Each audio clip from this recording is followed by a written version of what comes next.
You've seen them in the showrooms, those gleaming lightweight adventure bikes with their tall suspension and aggressive styling. The salesperson calls them versatile and approachable. The marketing promises you'll conquer mountains on Saturday and commute effortlessly on Monday. The YouTube reviews show them gliding over terrain that would make a mountain goat nervous. And you believe it all because you want to believe it. Because the fantasy of freedom is more seductive than the reality of limitations.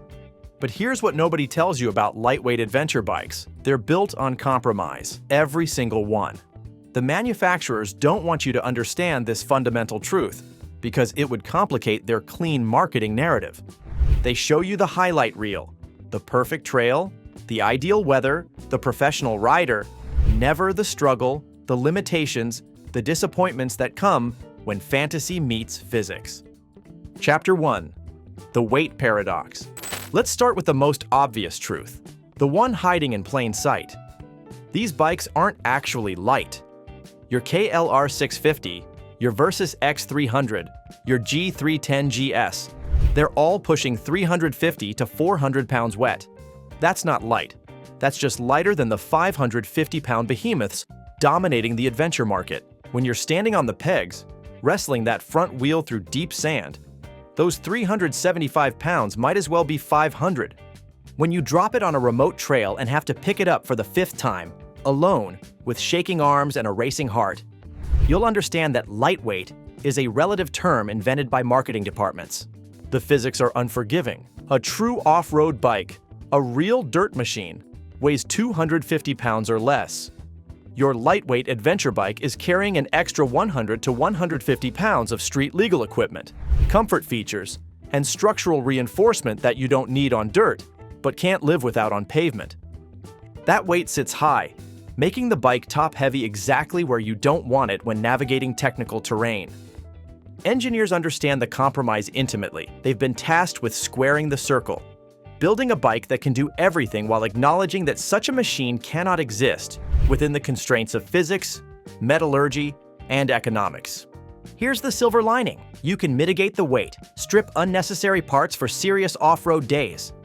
Master proper body positioning to let the bike move beneath you. Practice picking up your bike using the right technique. Back to the bike, grab the handlebars, walk backward. These skills transform the weight from enemy to manageable challenge. Chapter 2. The power illusion. Then there's the engine, that beating heart that's either too weak or too strong, never just right.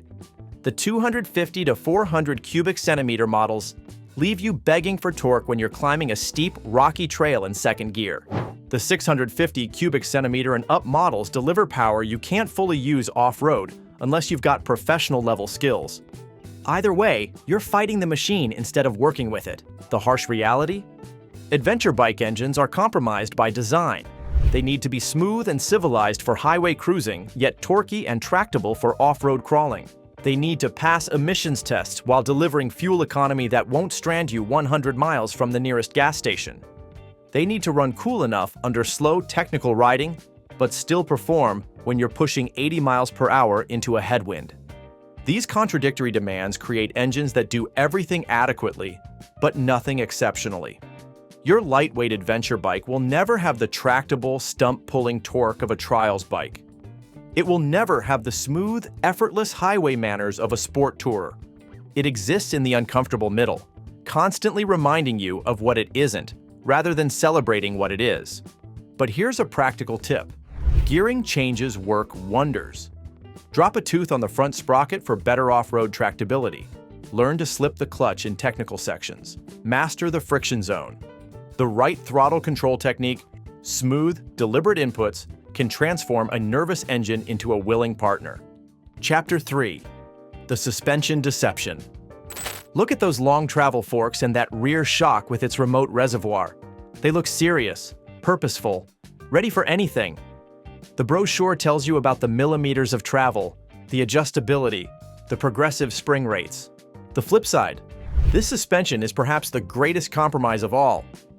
Adventure bike suspension must be soft enough to absorb trail obstacles, but firm enough to handle fully loaded highway touring.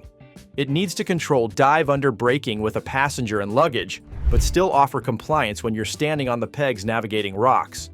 These are contradictory demands, and physics doesn't negotiate. Here's the catch.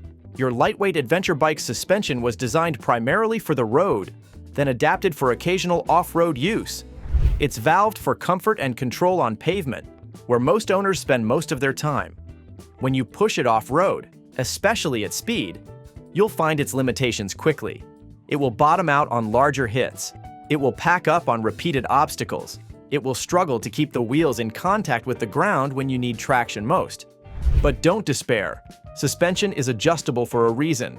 For off-road days, soften your compression damping and reduce preload for better small bump compliance. For loaded touring, do the opposite. Even stock suspension responds dramatically to proper setup.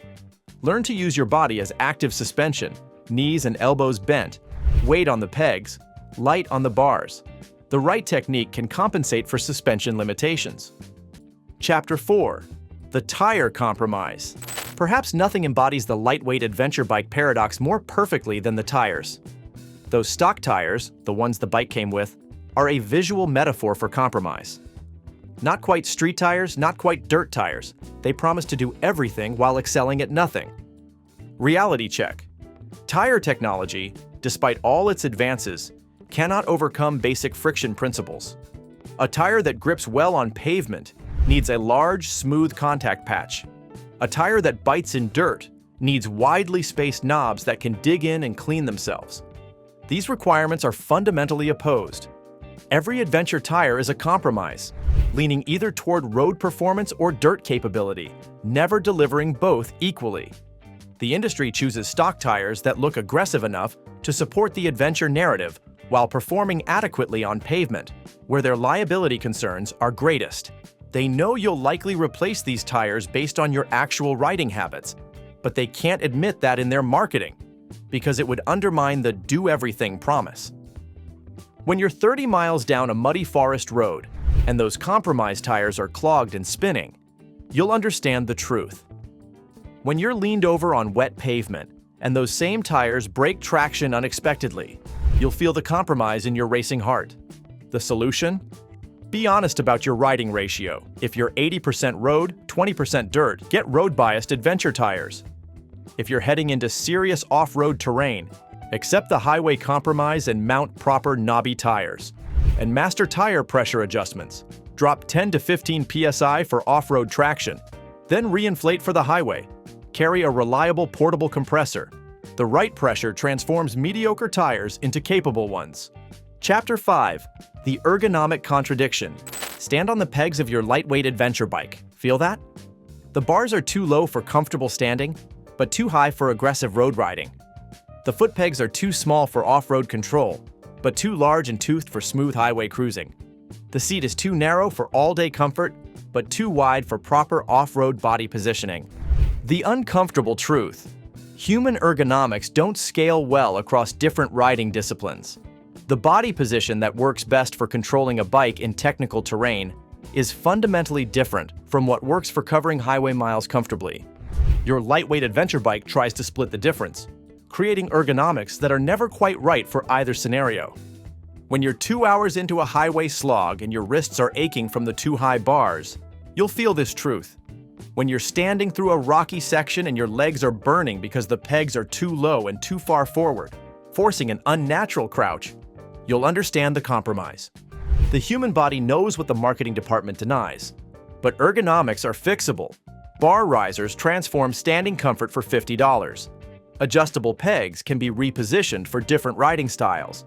Aftermarket seats solve the comfort/control dilemma. Even simple grip adjustments and lever positioning make dramatic differences.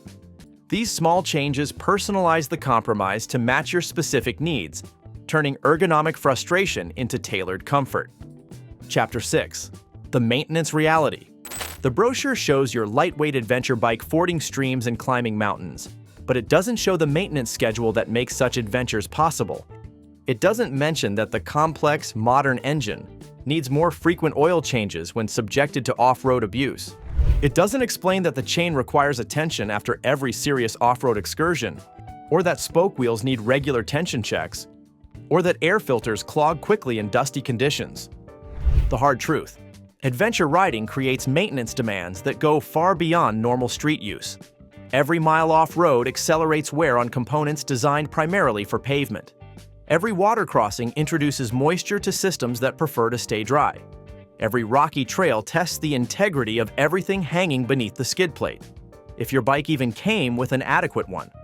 When you're changing oil twice as often as the manual suggests because you actually ride off-road, you'll understand this truth. When you're replacing bent rims or cracked engine cases because the bike wasn't really designed for the terrain you subjected it to, you'll feel the compromise in your wallet. Adventure has a maintenance cost that nobody wants to discuss before the sale. Here's how to stay ahead of the pain. Create a post-adventure checklist. Check spoke tension, chain adjustment, and air filter after every off-road day. Carry quality tools and know how to use them. Learn basic trailside repairs. Upgrade vulnerable parts before they fail. Skid plates, handguards, radiator protection. Prevention costs less than repair, and preparation prevents most trail disasters. The right maintenance rhythm turns potential problems into simple routines. Chapter 7. The Capability Truth. Here's the hardest truth, the one that cuts deepest.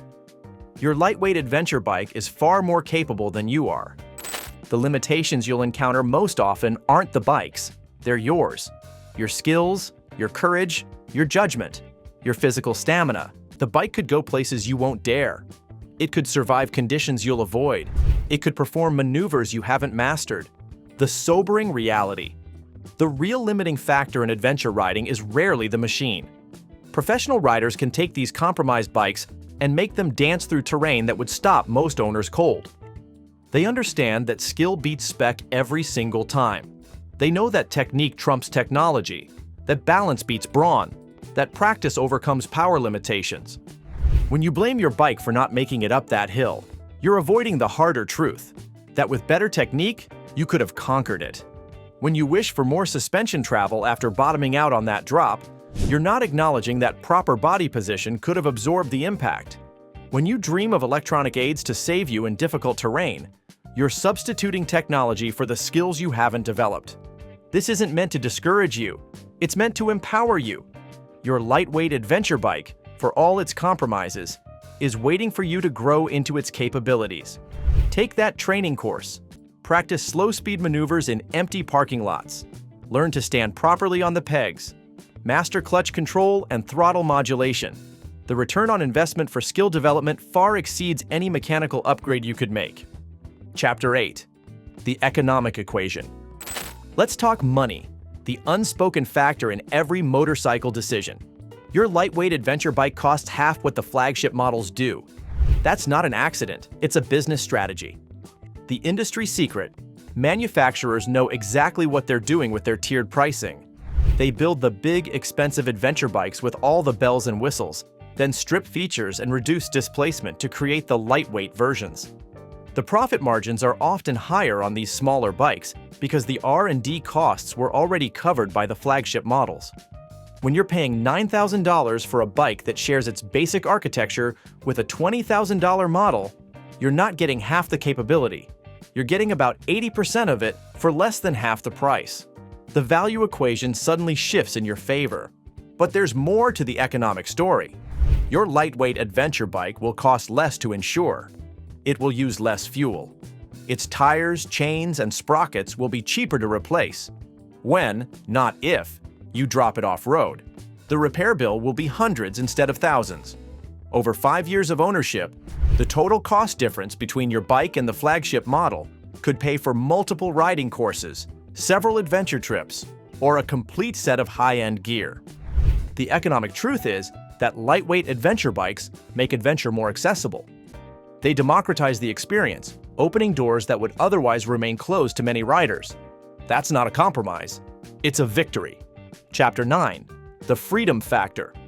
Here's where everything changes, where the story of compromise transforms into something else entirely. Your lightweight adventure bike, with all its limitations and contradictions, offers something the flagship models often don't: freedom from fear. The liberating truth. When you're riding a bike that costs less, weighs less, and intimidates less, you ride differently. You take chances. You explore trails you might skip on a more expensive, heavier machine. You worry less about scratches and dents. You focus more on the experience and less on the equipment. When that stream crossing looks sketchy, you're more likely to try it anyway because the consequences of failure are manageable. When that rocky trail beckons, you're more likely to accept the invitation because dropping your bike won't end your financial month. When that muddy section appears after a rain, you're more likely to press on because extraction, if necessary, is within your physical capabilities. This freedom, this willingness to say yes when adventure calls, is the true gift of the lightweight adventure bike. It's not about what the bike can do, it's about what you will do because of the bike. It's about the places you'll go, the experiences you'll have, the memories you'll make because you weren't held back by fear of failure or consequences. Chapter 10. The honest conclusion. After all this talk of compromise and limitation, here's the final beautiful truth. Your lightweight adventure bike is exactly what you need. Not because it's perfect, it isn't.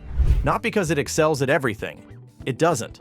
But because it opens doors that would otherwise remain closed.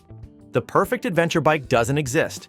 Every machine, regardless of price or specification, represents a series of engineering compromises, economic decisions, and marketing strategies. The lightweight adventure bike simply makes different compromises than its more expensive siblings. Compromises that often align better with the realities of how most people actually ride. For every limitation, there's a workaround.